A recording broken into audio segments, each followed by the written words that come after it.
अस्सलाम वालेकुम, good morning everyone. दोस्तों आज थोड़ा मैं लेट हो गया हदीस के बारे में। आज की हदीस जो है वो है नमाज के बारे में और क़िरात के बारे में कितनी लंबी होनी चाहिए। सही बुखारी की हदीस है, नंबर है 703। जी 703 नंबर हदीस है सही बुखारी की।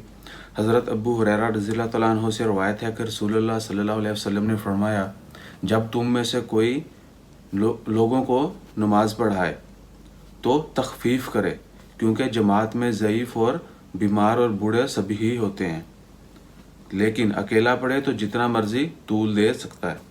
रसूल सल्लल्लाहु अलैहि वसल्लम ने फरमाया, हज़रत अबू हुरैरा से रवायत है कि अगर तुम में से कोई नमाज पढ़ाए यानी जमात करवाए तो जो किरात होती है, जो हम तिलावत करते हैं, उसको तखफीफ यानी कम करे, ज़्यादा लंबा नहीं करे, क्योंकि नमाज के जो है नमाज पढ़ने वाले जो हैं उनमें बूढ़े और बीमार लोग भी शामिल होते हैं।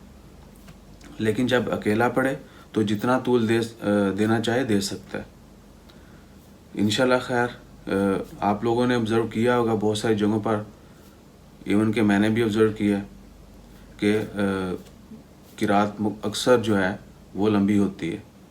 स्पेशली हमारे यहाँ कल्चर क्या है, ऑनेस्टली जिसको बुरा लगे वो प्लीज़ इग्नोर कर दे, लेकिन हकीकत है कि सुबह की फजर की नमाज में हमेशा जो है किरात बहुत लंबी होती है और बहुत सारे ज़ईफ़ लोग जो हैं इवन के वो खड़े होते हैं लेकिन वो बैठ जाते हैं बीच में। पहले खड़े होकर यानी शुरू करते हैं ना, पहले ही क्या कहते हैं कि रिकात के अंदर जो है वो ज़्यादा लंबी होने की वजह से किरात वो बैठ जाते हैं।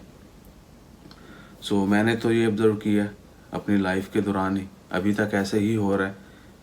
चूँकि हदीस है तो हदीस के ऊपर अमल करना चाहिए। सही बुखारी की हदीस है, हज़रत अबू हुरैरा से जो है रवायत है, 703 नंबर है सही बुखारी हदीस का। इंशाल्लाह खैर हम आपसे डेली शेयर करते रहेंगे। आज शायद मुझे लेट हो गई थोड़ी, इंशाल्लाह कोशिश करूँगा कि अर्ली मॉर्निंग का आगाज़ जो है वो हदीस से हो, कुरान पाक से हो, और मज़ीद इस तरह की चीज़ें हम आने वाले वक्त में ऐड करते रहेंगे। अपना ख्याल रखें, दुआओं में याद रखें। जज़ाकल्लाह, अल्लाह हाफिज़।